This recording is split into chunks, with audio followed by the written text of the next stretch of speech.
Physics learner platform पर आपका स्वागत है। आज जिस टॉपिक को हम डिस्कस करेंगे वो है हमारा फेब्री-पेरो इंटरफेरोमीटर या फेब्री-पेरो व्यतिकरण मापी। ये एक प्रकार का ऑप्टिकल इंस्ट्रूमेंट है। इसकी सहायता से भी आप इंटरफेरेंस फ्रिंज प्राप्त कर सकते हैं। जिस प्रकार से हमने पिछले लेक्चर में माइकलसन व्यतिकरण मापी, न्यूटन रिंग्स, इन सभी प्रकार के इंस्ट्रूमेंट को कंप्लीटली डिटेल में डिस्कस किया था, ठीक उसी प्रकार से हम इसको भी डिस्कस करने वाले हैं। तो सबसे पहले हमें ये समझना होगा कि ये इसकी डिजाइन कैसी होती है, किस प्रकार से वर्क करता है, और उसके बाद हम देखेंगे कि इसकी सहायता से आप स्क्रीन पर पैटर्न को कैसे प्राप्त करते हो, या जब आप ये इंस्ट्रूमेंट काम में ले रहे हो तो जो पर्दे पर आपको पैटर्न दिखाई दे रहा है वो किस प्रकार का दिखाई दे रहा है। तो आइए हम इसको डिटेल में समझते हैं। तो देखिए, सबसे पहले यहां पर मैंने एक डायग्राम बनाया है छोटा सा, उसको आप देखिए थोड़ा। ये जो दो आपको दिखाई दे रही है, ये दो ग्लास प्लेट्स है। क्या है? दो ग्लास प्लेट्स है, कांच की प्लेटें हैं। ये आपकी दो क्या है? ग्लास प्लेट्स हैं। और ये प्लेट इस प्रकार की है कि इनके जो इंटरनल भाग है इनको क्या किया गया है? सिल्वर कोटेड, ठीक है ना। जो चांदी होता है, चांदी से उसकी कोटिंग की गई है ताकि ये सरफेस कैसी बनी रहे? रिफ्लेक्टिव सरफेस बनी रहे, इससे परावर्तन आसानी से होता रहे। तो अब ये जो व्यतिकरण मापी है, इसके लिए एक शब्द भी काम में ले जाता है। इसको हम क्या कहते हैं? इसको हम कहते हैं मल्टीपल बीम इंटरफेरोमीटर। क्या है अभी मैं बताता हूं आपको। Multiple beam interferometer. अब देखो हो क्या रहा है, जैसे ये मान लीजिए ये तरंग यहां आपतित हुई, इसका एक भाग तो इधर चला जाएगा, बाकी इधर चला जाएगा। अब जो भाग इधर गया उसका अब क्या हो रहा है? उसका अब इन दो ग्लास प्लेट के बीच में बार बार क्या हो रहा है? रिफ्लेक्शन हो रहा है। क्या हो रहा है? बार बार रिफ्लेक्शन। और हर रिफ्लेक्शन, जैसे मान लीजिए इधर गया, इधर रिफ्लेक्शन हुआ, फिर ये इधर, इस प्रकार से रिफ्लेक्शन चलेगा। तो उस रिफ्लेक्शन के बाद इधर आपको इस दूसरी प्लेट के बाहर आपको एक क्या मिल जाएगा? ग्रुप ऑफ वेव्स मिल जाएगा। और ये तरंगे कैसी है? ये पूरी की पूरी ट्रांसमिटेड वेव्स है, क्योंकि ये तो अब क्या हो गई? पूरी की पूरी बाहर निकल गई। तो इस ग्रुप को हम क्या कहेंगे? ट्रांसमिटेड वेव्स, या इसको आप कह सकते हो पारगमित तरंगे। क्या कह सकते हो? पारगमित तरंगे। तो इस व्यतिकरण मापी में हो क्या रहा है? बहुपरावर्तन हो रहा है।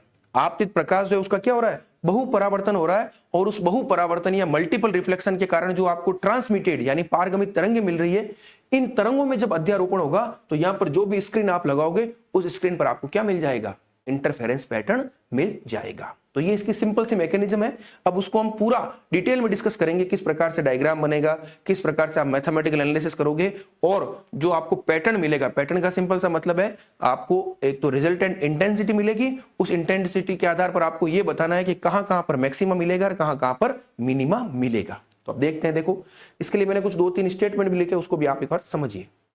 देखो, मैंने लिखा है कि यह एक उच्च विभेदन क्षमता यानी हाई रिजॉल्विंग पावर वाला प्रकाशिक उपकरण है, जिसमें समांतर तथा उच्च परावर्तक दो समतल कांच की प्लेटों के बीच बहुपरावर्तन द्वारा उत्पन्न पारगमित प्रकाश के अध्यारोपण से व्यतिकरण फ्रिंजे प्राप्त होती है। बहुत सिंपल सी चीज है। आपने इस प्रकार से दो बनाई थी प्लेट, अभी हमने देखा ही था डायग्राम। ये उच्च परावर्तक सतह वाली है, तो इनमें क्या हो रहा है? मल्टीपल रिफ्लेक्शन हो रहा है, और जो आपको पारगमित प्रकाश मिलेगा उनमें अध्यारोपण से आपको क्या मिल जाएगी? पर्दे पर, यहां पर जो भी पर्दा होगा उस पर आपको क्या मिल जाएगी? व्यतिकरण फ्रिंजे मिल जाएगी। शब्द एक काम में आ रहा है कि ये जो इंस्ट्रूमेंट आपको दिखाई दे रहा है, जो इंस्ट्रूमेंट बनेगा, ये तो मैंने स्कीमेटिक डायग्राम बनाया, रेखा चित्र बनाया है, ये पूरा एक इंस्ट्रूमेंट है। तो ये जो इंस्ट्रूमेंट है इसकी रिजॉल्विंग पावर बहुत हाई होती है। तो रिजॉल्विंग पावर को आप बहुत सामान्य अर्थों में एक बार समझ लीजिए, मैं बता देता हूं, आगे वैसे और डिटेल में आएगा। रिजॉल्विंग पावर को आप कैसे देखोगे? आप देखिए, मान लीजिए मैंने इस प्रकार के लाइनें बनाई है, ठीक है, और मैंने ये इस प्रकार की लाइनें भी यहां बनाई है। देखो, ये इस प्रकार से मैंने बनाया है। तो ये दो डिफरेंट कलर की लाइन से आपको दिखाई दे रही है खूब सारी, एक आपके रेडियम कलर की है और दूसरी व्हाइट कलर की है। अब देखिए, अगर मैं इसको बिल्कुल अपनी खुली आंखों से देखता हूं तो मुझे, या इसको देखो थोड़ा और मैं भर देता हूं पूरा इस तरह से, अभी समझ में हो रहा है, अच्छे से आएगा। अगर मैं अपनी खुली आंखों से देख रहा हूं बिल्कुल कोई बिना इंस्ट्रूमेंट के, तो ये लाइनें मुझे ऐसा लग रहा है जैसे सब कुछ साथ साथ सिमटी हुई नजर आ रही है। मैं इनको आपस में विभेदित करना मेरे लिए बहुत मुश्किल है कि कहां पर रेडियम है, कहां पर व्हाइट है। अब मान लीजिए आपको ऐसा इंस्ट्रूमेंट लेते हो जो इनके बीच की जो डिस्टेंस है उन डिस्टेंस को सेपरेट करके आपको दिखा सके, तब क्या होगा? आपको क्लियर कट दिखाई देगा कि यहां पर रेडियम है, यहां पर व्हाइट है।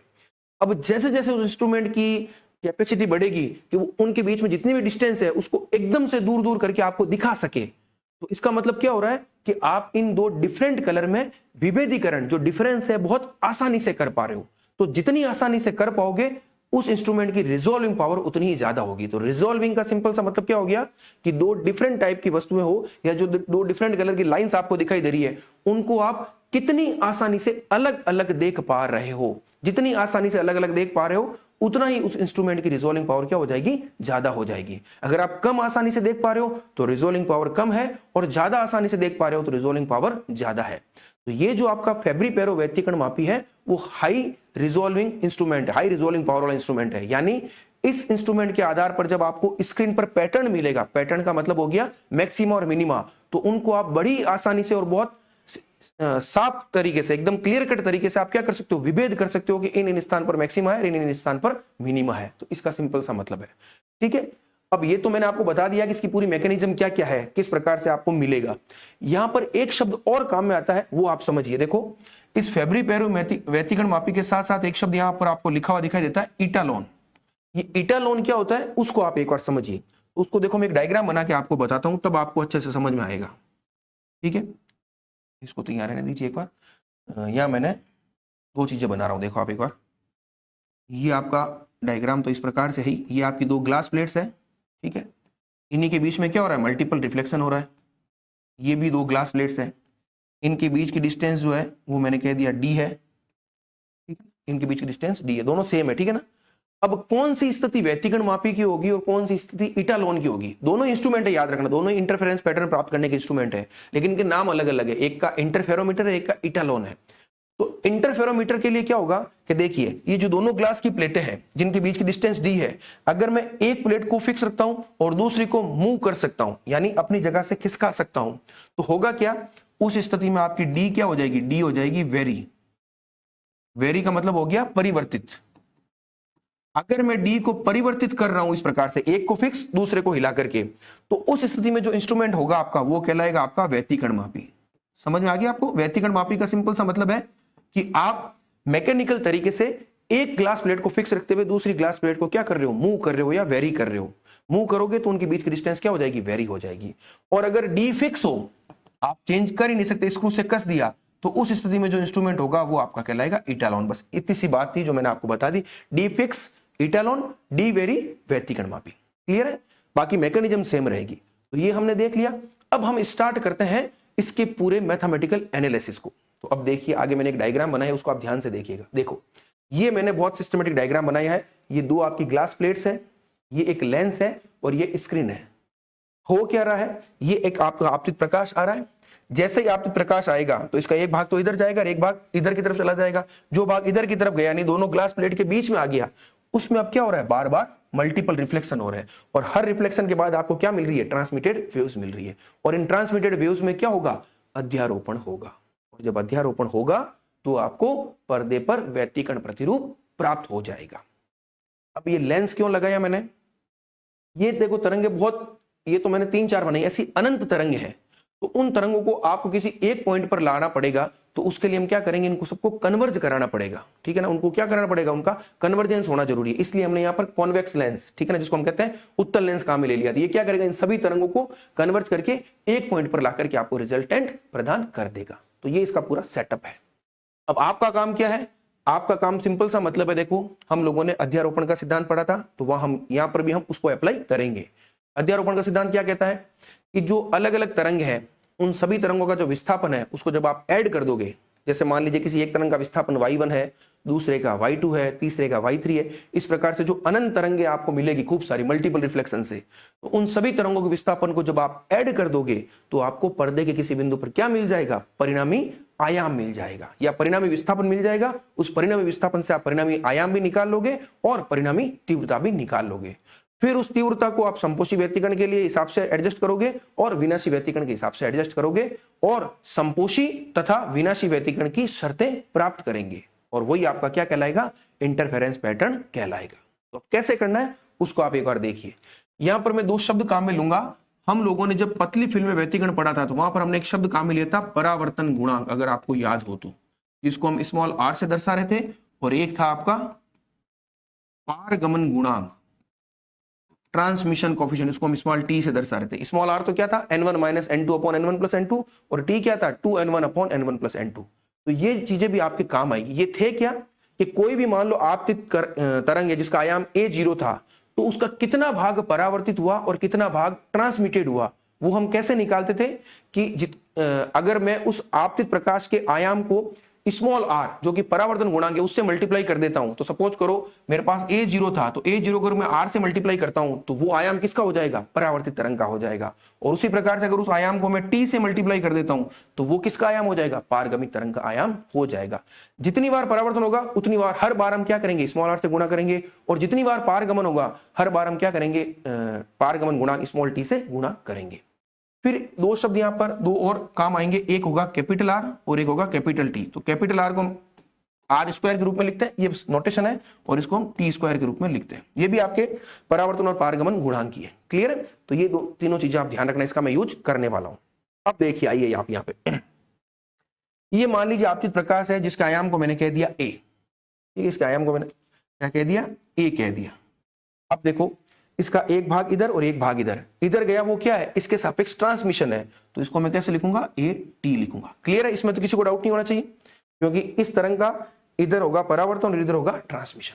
अब देखिए ये जो आयाम है इसका एक भाग तो ट्रांसमिटेड हो रहा है, एक भाग रिफ्लेक्टेड हो रहा है। तो ट्रांसमिटेड हो रहा है उसको तो मैं क्या लिखूंगा, एटी का ट्रांसमिशन हो गया, तो जितनी बार ट्रांसमिशन होता है उतनी टी से मल्टीप्लाई करते हैं। यहां पर एक बार ट्रांसमिशन हुआ तो एक टी से मल्टीप्लाई करेंगे तो ये हो जाएगा टी स्क्वायर। देख लीजिए, बिल्कुल ध्यान रखना, हमेशा आर और टी को मल्टीप्लाई किससे करोगे, जो आपतित प्रकाश का आयाम है उससे करना है। यहां पर अब आपतित प्रकाश का आयाम 80 है, इसलिए यहां पर 80 स्क्वायर हो गया।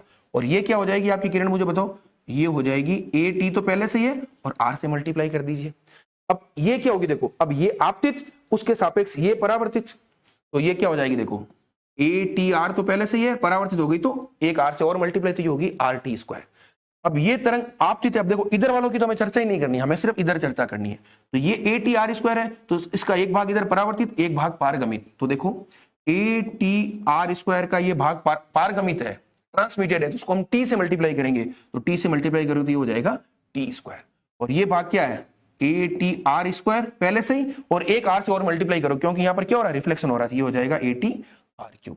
अब आगे आप खुद करते रहिए, ए टी आर क्यूब है तो ये हो जाएगा ए टी R4 और ये हो जाएगा आपका ए टी स्क्वायर, ये आर स्क्वायर, ये R4। एक मिनट, थोड़ा मिस्टेक कर दिया अपन ने, इसको थोड़ा देखना पड़ेगा एक बार। ये A T cube R cube है ना, ये इसका भाग इधर रिफ्लेक्शन हुआ है, तो ये ए टी R4 यहां आएगा।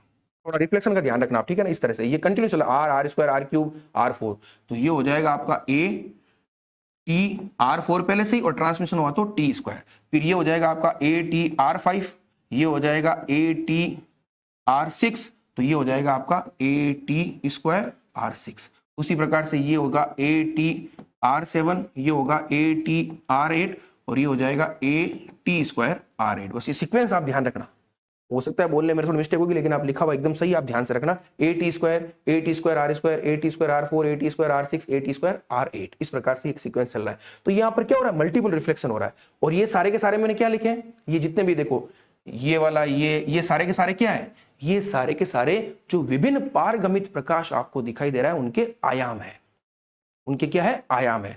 अब हमारा काम क्या है, इन तरंगों के विस्थापनों को लिखना है और उनको हम क्या कर देंगे, ऐड कर देंगे, तो हमें परिणामी मिल जाएगा। सिंपल है। तो आगे आप एक लाइन नोट कीजिए, वो मैं आपको बताता हूं क्या है।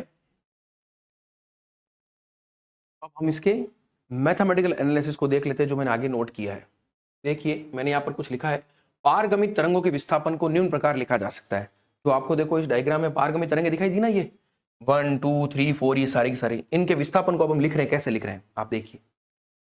विस्थापन आप जानते हो क्या होता है, विस्थापन होता है, हम पहले ही सीख चुके हैं कि y जो होता है आपका, कैसे लिखते हो आप, y को लिखते थे a e की पावर i ओमेगा t, या इसको आप साइन कॉस के रूप में भी लिखते थे, ये आपको पता है। तो ये तो भाग इसका होता था आयाम, और ये होती थी इसकी कला पार्ट। तो यही मैंने लिखा है, देखो पहली तरंग का आयाम क्या है, ए टी स्क्वायर। आप देख लीजिए एक बार आराम से, मैं आपको वापस दिखा देता हूँ। A T square R square, A T square R4, इस प्रकार से है।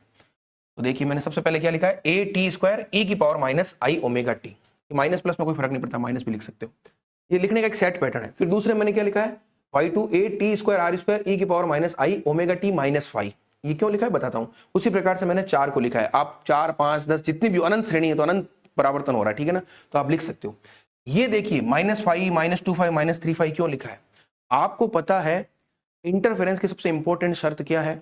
इंटरफेरेंस सबसे इंपॉर्टेंट शर्त है कि प्रकाश, जिन प्रकाश में अध्यारोपण हो रहा है वो कला संबद्ध होने चाहिए। और कला संबद्ध का सिंपल सा मतलब क्या है कि जो आपका कलांतर है वो समय के सापेक्ष नियत होना चाहिए तरंगों के बीच। तो आप देख लीजिए इन दो तरंगों को देखिए, इनमें कितना कलांतर है, ये ओमेगा टी फाई, तो फाई का है, इन दोनों में कितना है फाई का, इन दोनों में कितना है फाई का है। तो हर एक क्रमागत तरंगे जो भी है उनमें कलांतर आपको फिक्स दिखाई दे रहा है, कितना, फाई, जो समय के साथ नहीं बदल रहा है। तो इसको लिखने का ये तरीका है, क्योंकि सारी तरंगों की कला सेम तो है नहीं, कलांतर तो है, लेकिन कलांतर कितना है, वो जितना भी है वो समय के साथ फिक्स रह रहा है, वो बदल नहीं रहा है। ये चीज आप ध्यान रखिएगा।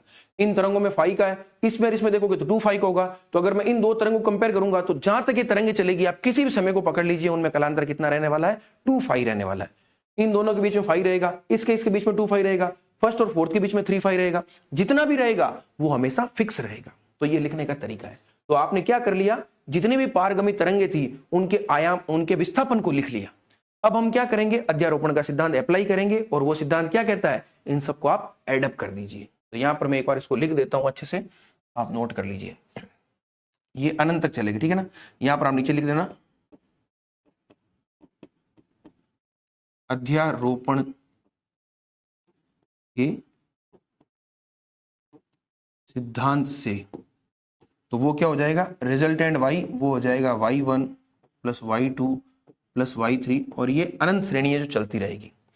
अब उसका मान हम कैसे निकालेंगे, उसको आप एक बार यहां पर देखिए, मान लिख देते हैं। देखो y, तो y1, अब देखिए जो टी स्क्वायर, ये आर स्क्वायर टी स्क्वायर है, मैंने अभी बताया था कैपिटल टी को हम लिखेंगे टी स्क्वायर और कैपिटल आर को लिखेंगे हम स्मॉल आर स्क्वायर। तो इसको मैं देखो ऐसा लिख सकता हूं, ये ए, ये कैपिटल टी ई की power minus I omega T plus A R T E की power minus I omega T minus phi plus A, ये हो जाएगा आपका आर स्क्वायर, और ये आपका सिंपल सा टी ई की power minus I omega T minus 2 phi plus A, ये अब हो जाएगा R6 है तो ये हो जाएगा R क्यूब, ये टी ई की power minus I omega T minus 3 phi, और ये सीरीज अनंत रूप से चलती रहेगी। क्लियर है। अब बस मैथमेटिकल कैलकुलेशन है, मैं आपको बता देता हूं। अब इसमें देखो कॉमन क्या आ रहा है, इसमें कॉमन आ रहा है ए टी ई की power minus I omega T common आ रहा है, आप देख लीजिए सभी में, यहाँ भी ए टी, यहाँ भी ए टी, सब जगह, और ई की power minus I omega T सभी जगह। तो पीछे क्या बचेगा, यहाँ तो बच गया 1 प्लस यहाँ बचेगा आर, और ई की पावर प्लस आई फाई बच जाएगा, देख लीजिए, क्योंकि ये माइनस और ये माइनस तो प्लस हो जाएगा। उसी प्रकार से अगले वाले में क्या बचेगा, देखो आर स्क्वायर और ई की पावर माइनस की माइनस माइनस प्लस हो जाएगा, ये बच जाएगा देखो ऐसे आर स्क्वायर ई की पावर 2 आई फाई, और उसके अगला क्या हो जाएगा आर क्यूब ई की पावर 3 आई फाई, और ये अनंत रूप तक चलता रहेगा। अब देखो ये क्या है, ये एक अनंत पदों वाली गुणोत्तर श्रेणी है, ठीक है ना, ज्योमेट्रिकल प्रोग्रेशन आपकी जीपी है, ठीक है ना।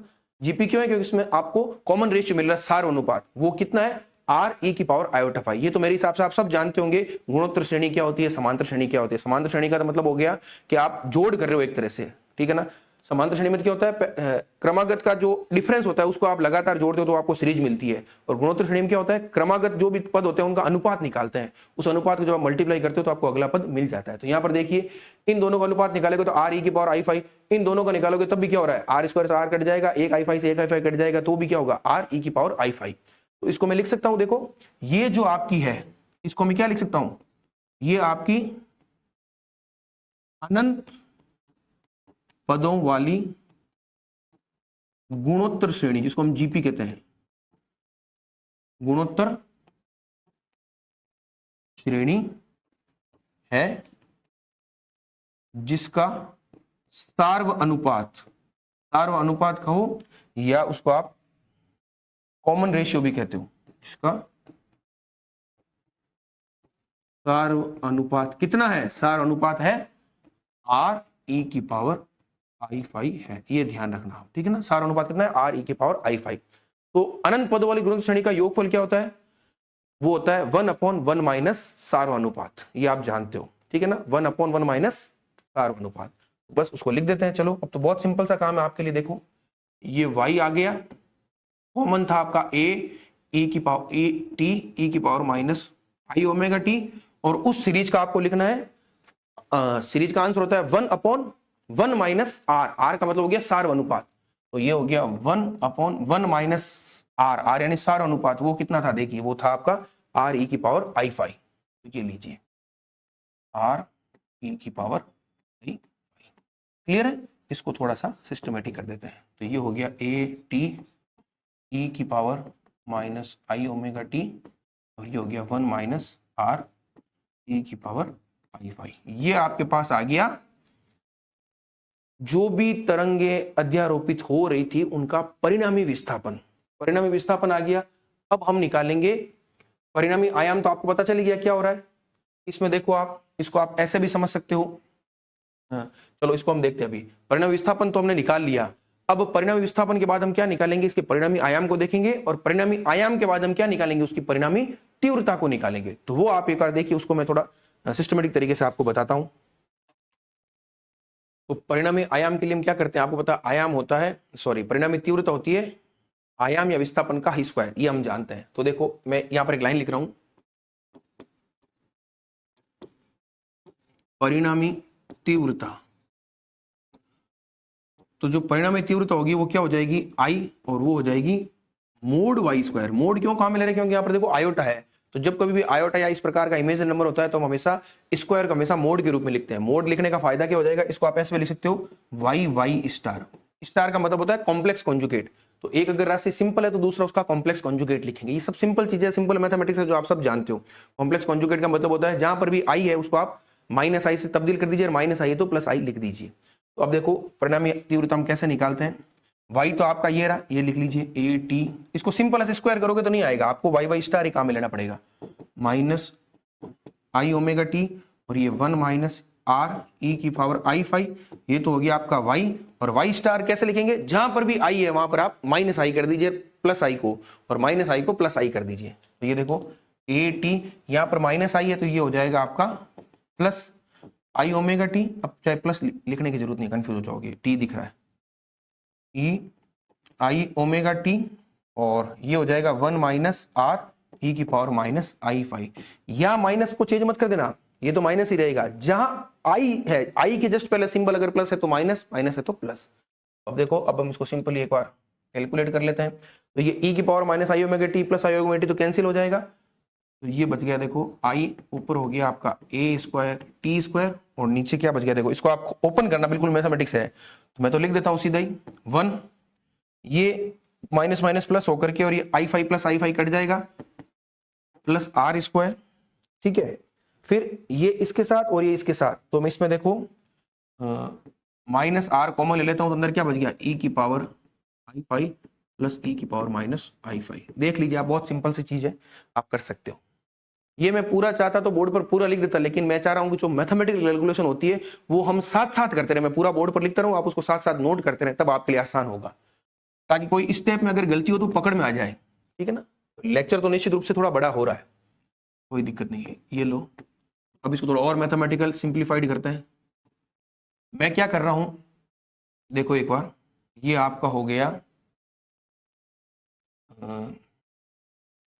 1 प्लस, इसमें पता आपके कितने आ रहे हैं, हाँ ठीक है।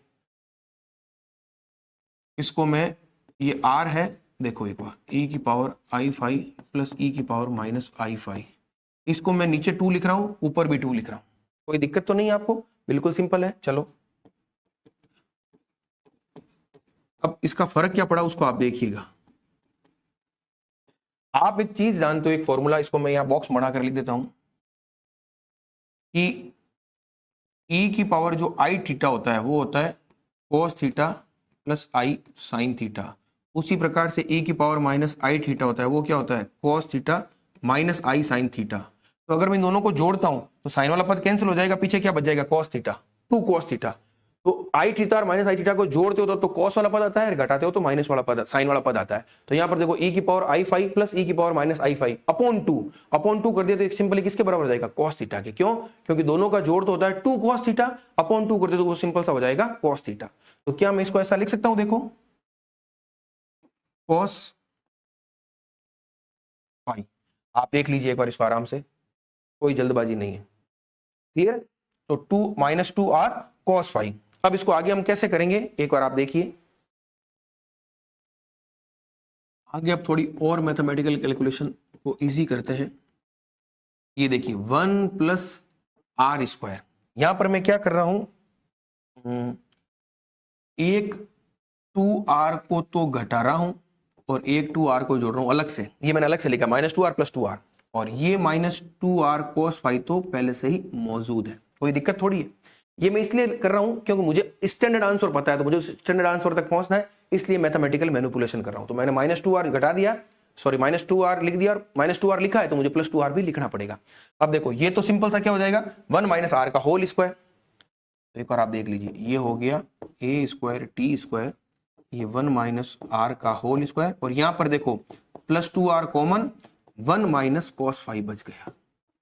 और आप जानते हो 1 - cos फाई या 1 + cos फाई, इसको हमेशा हम 2 थीटा के फॉर्मूला में कन्वर्ट करते हैं। तो जब माइनस होता है तो वो साइन में कन्वर्ट हो जाता है, प्लस होता है तो वो कॉस में हो जाता है। तो 1 - cos फाई को मैं क्या लिखूंगा, 2 sin स्क्वायर फाई बाई 2, क्योंकि एंगल हमेशा आधा हो जाता है। तो बस सिंपल सी चीजें। अब आप लिख लीजिए, देखो अगला बहुत आसान है। आई, ये आपका a स्क्वायर t स्क्वायर पहले से है, ये आपका 1 - r स्क्वायर हो गया, और ये हो गया, आपने कॉमन क्या लिया था एक बार देख लो, ये लिया था +2r, ठीक है। तो ये लीजिए +2r, और ये अंदर वाला हो जाएगा 2 sin स्क्वायर फाई बाई 2। बस ये आपके आ गई रिजल्ट एंड इंटेंसिटी। बहुत इंपॉर्टेंट है, बड़ा डेरिवेशन आता है, सीधा सीधा आंसर आपको इसी तरह से निकालना है। ये हो गया 4r square sine square phi by 2। ये आपके इंटेंसिटी का फॉर्मूला निकल करके आ गया। एक फॉर्मूला तो ये है, इसको भी हम थोड़ा और सिंप्लीफाई कर लेंगे, लेकिन यहां तक भी निकाल के आपका काम चल सकता है। अब यहां पर मैं क्या कर रहा हूं, देखिए ये जो पद है आपका पूरा 1 - r का होल स्क्वायर, इसको कॉमन ले लिया, अंदर हो गया 1 प्लस ये हो गया 4r 1 - r का whole square sine square five by 2। ये, और ये जो क्वांटिटी है इसको हम एक नए सिंबल से दर्शाएंगे, कैपिटल F, और वो कहलाता है फाइननेस, ठीक है ना। फाइननेस, फाइननेस क्या है उसको भी अभी हम देखेंगे। यहां पर आप लिख लीजिए, आई हो जाएगा आपका a स्क्वायर t स्क्वायर, ये 1 - r का होल स्क्वायर कॉमन, ये 1 प्लस f, और ये साइन स्क्वायर फाइव बाई 2। जो आपका स्टैंडर्ड आंसर आपके बुक में आता है वो इस तरह से आता है। ये आपको फाइनली यहां तक पहुंचना है। वैसे तुमने यहां तक निकाल लिया, कोई दिक्कत नहीं है, लेकिन ये f को भी हम परिभाषित करते हैं। f क्या है वो आपको धीरे धीरे समझ में आ जाएगा क्या है। f की जो वैल्यू आप मैथमेटिकल वैल्यू निकालिए, वो तो क्या निकालिए, देखो वो निकालिए 4r 1 - r का होल स्क्वायर। ये भी आपको डायरेक्ट याद रखना, न्यूमेरिकल में ये f जो है वो आपके बहुत काम में आता है। अब ये f है क्या, इसको एक बार हम नोट कर लेते हैं। f को आप किस रूप में दर्शाओगे,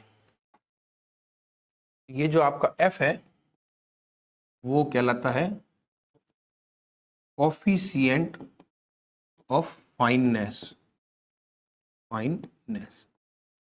अब ये है क्या, ये आपको मैं थोड़ी देर बाद जब पैटर्न बताऊंगा तब आपको बताऊंगा फाइननेस का मतलब क्या। फाइननेस का मतलब होता है कोई चीज एकदम फाइन होनी। अभी डायग्राम तो समझ में आएगा, आप सिर्फ ध्यान रखिए क्या है, ठीक।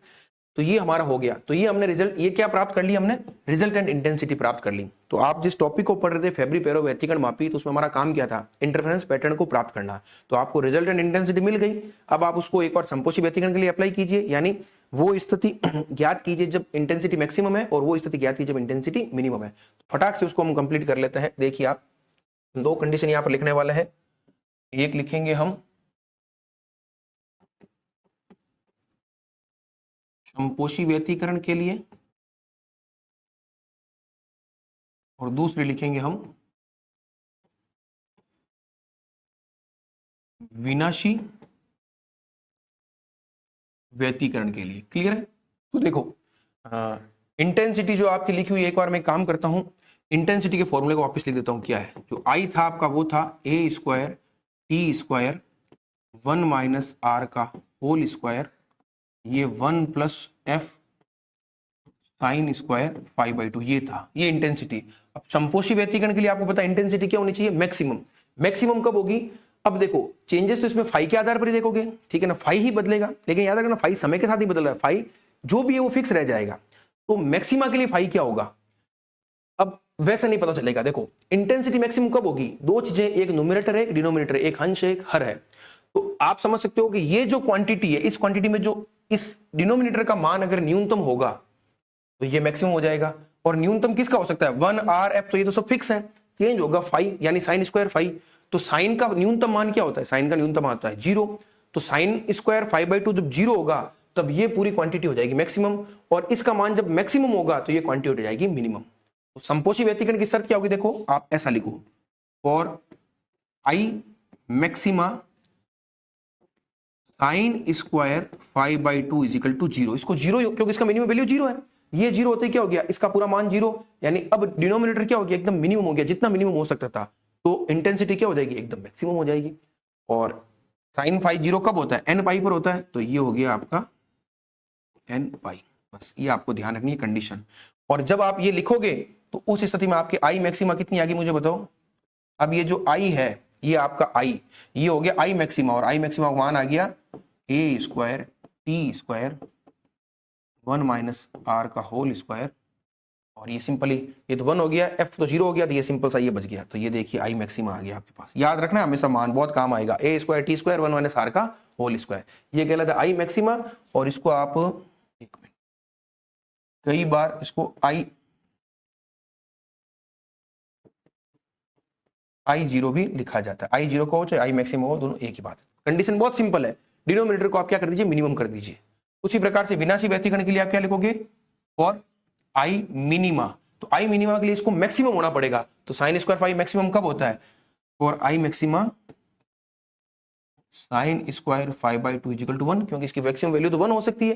तो यहां से आपका 5/2 कितना निकल करके आ जाएगा? 5/2 आ जाएगा n प्लस हाफ पाई, क्योंकि साइन की जो π/2 वैल्यू होती है, π/2, 3π/2, 7π/2, 9π/2, इस प्रकार जो ओड π/2 होते हैं, ठीक है ना, वो ध्यान रखना। आप देख लीजिए n का मान 0 रखोगे तो π/2, 1 रखोगे तो 3π/2, 2 रखोगे तो 5π/2, 3 रखोगे तो 7π/2। जितने भी ओड π/2 होते हैं वो सारे के सारे क्या होते हैं? मैक्सिमम होते हैं।